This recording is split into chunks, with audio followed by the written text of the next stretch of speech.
Welcome to Authors Alcove for Fantasy Writers. This is episode 36 of the Story Savvy series, where Rebecca, a development editor with Heartbound Editing, is helping me self edit my good story into a great one.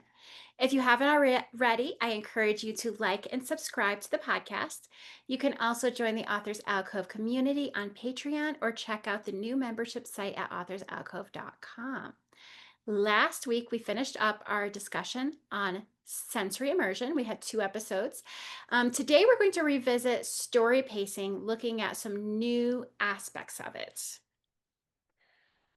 Like you said, we're gonna dive in here, and we're really looking at pacing at more of a scene level or page level rather than the global level that we were looking at before.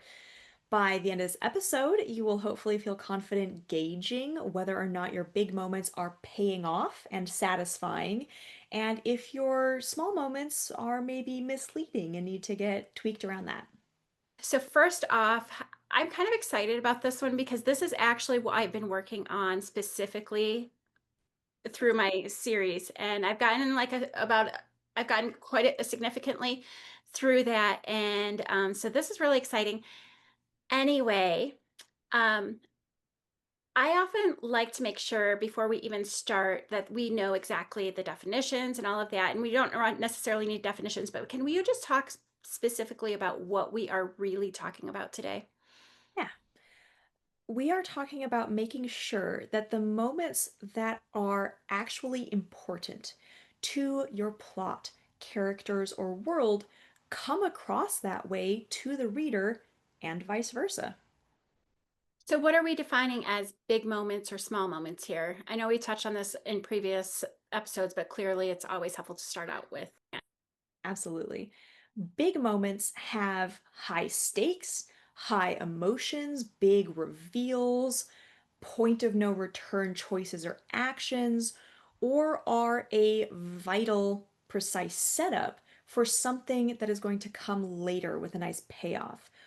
Or they can be the wrap up and payoff of an existing plot thread that was set up earlier. On the other side, small moments are everything else. Or if you want to get narrower in that definition, they are the moments that are needed to transition from one thing to another, are needed to account for realistic time passage within a conversation or a scene, or moments that only exist to set up something in more of a general background way, but yeah, be that characterization or world building or tone, something like that.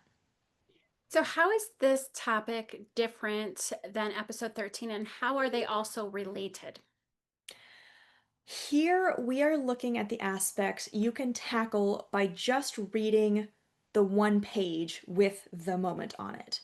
In episode 13, we were talking about tackling the pacing of the whole book, or acts and sequences of scenes, and how each chapter scores with an eye towards adding, deleting, rewriting, rearranging scenes to maximize your story pacing at the global and holistic level and in those senses.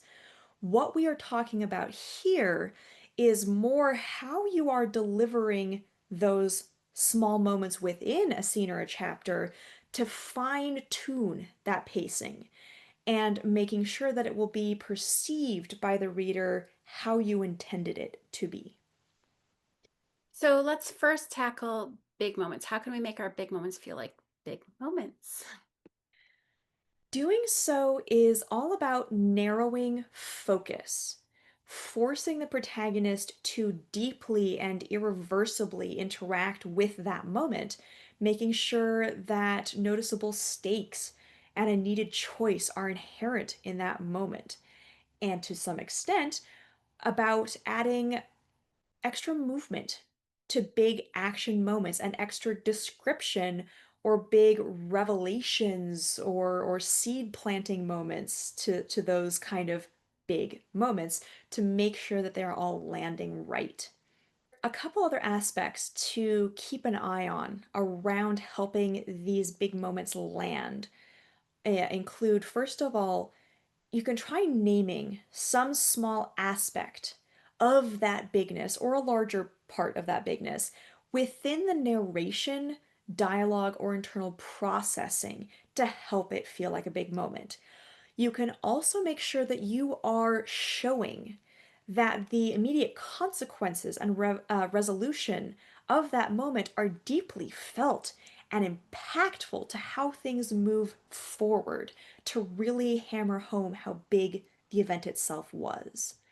It's all about reader experience, really.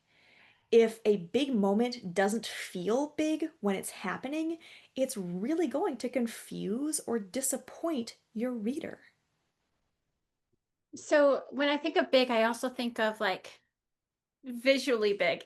But I do want to ask you, are there certain things we should consider around word, like such as word count or descriptions or other areas that have more to do with the actual structure of a big moment rather than the actual like sharing emotional experience of it? Are those related at all? Sort of. I don't have a super clear answer that I can offer here. Sometimes shorter or less described moments can feel smaller, particularly in slower paced scenes. However, shortening narrative and reducing description can also help make a big moment feel bigger in a fast-paced scene. I think that in general, the actual structure of a big moment versus a small one is how much emphasis and attention you put on the moment.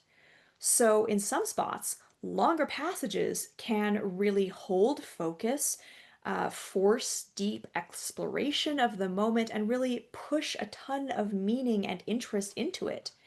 In other spots, padding things out with more description that are more background or tertiary to the moment at hand can help it make it feel smaller by mixing the moment in with a lot of other smallness. You really have to make that call for yourself in each moment, bearing the other considerations that we're going to go over in this episode in mind. I will say the closest thing I will do to a blanket statement here is overwriting small moments and underwriting big moments is the most common issue that I see by a mile. But those are both very squishy terms, overwriting and underwriting, with a wide range of specific definitions, meanings, or applications depending on the moment that's being looked at. Speaking of that overwriting and underwriting, how can we tell if we have written an accidental big moment? Tricky question.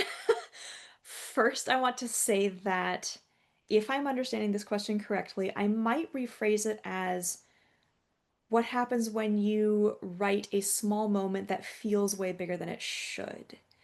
Because at the end of the day, that's what an accidental big moment is, phrased in a way that correctly identifies it as a small moment, which then allows you to more easily reach for a solution. How you can spot this can be very, very tricky. Getting feedback on that from an outside reader is how I can say confidently that I have found and fixed issues like that in my own work. It might also help to go back to that concept of ranking things, aspects, moments by impact and intensity, which I'm pretty sure I went over in episode 18 on intensity.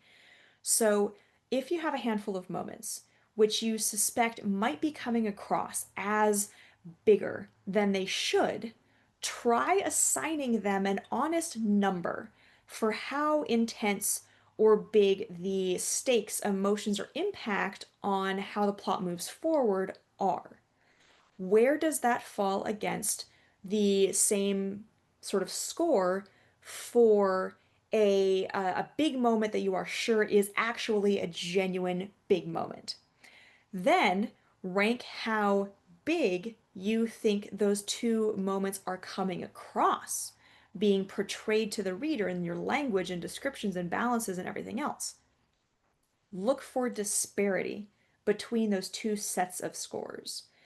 If your authentic big moment is, let's say, an intensity score of 8 out of 10, but then the less big moment you are questioning only scores 4 out of 10, but they are both being presented to the reader like 8 out of 10, then you very much need to go in and lower the presented bigness of the lower intensity ones so that they are more proportional to each other. I hope that makes sense. It really does. Okay, So good. I feel like this question is kind of an offshoot of that question, but this time specifically talking about small moments. When do we know if it really is supposed to be a small moment or maybe it should be a deleted scene? Ooh, yeah, this one hits me in the author. So it's relevant to talk about this because you don't want to overburden your reader with things they feel like they need to remember or emotionally invest in when that isn't the case. If you treat too many things or everything like it's a big deal, then the reader will quickly burn out on that and nothing will continue to feel big by comparison. Sometimes this can be used intentional as red herrings, like in a mystery novel, but I recommend against doing so often. Only do this sparingly and try to only do it in appropriate genres that expect red herrings. Outside of that, I encourage folks to read up on Chekhov's gun. I I assume that most readers have at least heard of this. Go read an article on it. Essentially, if you put any kind of emphasis on introducing a gun or metaphor for it early on in the story, that gun had better go off later in the story. Otherwise, you are presenting a small moment of introducing a gun as bigger than it should have been. If that gun doesn't go off later in the story, readers will feel like the book is poorly designed, poorly conceived, poorly executed, or poorly edited. So if you want to introduce something for the sake of it, as flavoring or immersion or for a similar reason, then make sure that it feels as equally small as intended, and that will spare your reader this feeling or conclusion about the poor quality of the story. So, how you make a small moment feel small is keep the protagonist more interested in something else, pushing the thing more to the background or more to the side of the focus. You can just describe it less. That's probably the most common issue and solution that I see. You can make the protagonist's reaction to that moment flatter, so removing or dimming that emotional reaction to the moment. You can reduce the stakes, and you can shorten how long the thing or the moment is discussed. Uh, yeah, there's a handful of other tools you can try. It really, really depends on the specifics of the exact moment and what considerations are currently making it feel too big, which need to which needs to be dialed down. So, speaking directly to your question of how do you know if it's just a small moment that needs to get dialed down or scrapped entirely, just go back to that purpose. Is it serving a purpose? If you took it out, would it create a plot glitch somewhere else? Would it make a conversation that you are saying took 30 minutes feel like it only took 10? There's something in there to assess, and at the end of the day, you need to make that call. So I have a question specifically. It's actually about my book. I had a Chekhov's gun situation that did not have the trigger pulled at the end. Mm. So you pointed that out, and I realized it's because I'm actually needed it to happen so that way something happens in another book. But I forgot Mhm. to reintroduce it later on so that you, as the reader, did not real you're like, okay, this was a pointless situation. You should take that out. And I was like, oh. So how would you suggest like letting people know, okay, this is may not be as small as it seems when it might not pertain immediately? I feel like I've talked about this from a different angle in an earlier episode in this series. If you want to do a moment like that, that is setting up a Chekhov's gun that isn't intended to go off until book 4 or whatever, touch on it again at the end. If within the narration or your characters specifically inside themselves or to another character acknowledge, hey, wasn't that a thing? And name that it is left unanswered, that allows the reader to go, I see the author's remembering it, we'll get to that. That's all that really matters. You just need to acknowledge, hey, I did ask you to invest in this, and I did ask you to remember this, and I did put emphasis on this. In this last chapter, or second or third to last chapter of this book, I'm just going to take a sentence here and reassure you that was intentional. We will get to that. Bear with me. I love that. So what is, I feel like I ask this every episode, but what is one of the biggest mistakes you've seen writers make around not treating the big moments like they are that, or particularly in a way that really hurt their pacing? First of all, I think it's great that you ask this question in every episode. One of my favorite sayings, literally as long as I can remember, has been the only thing better than learning from your mistakes is learning from the mistakes of others. That is what a lot of this series is about, so continue asking this question.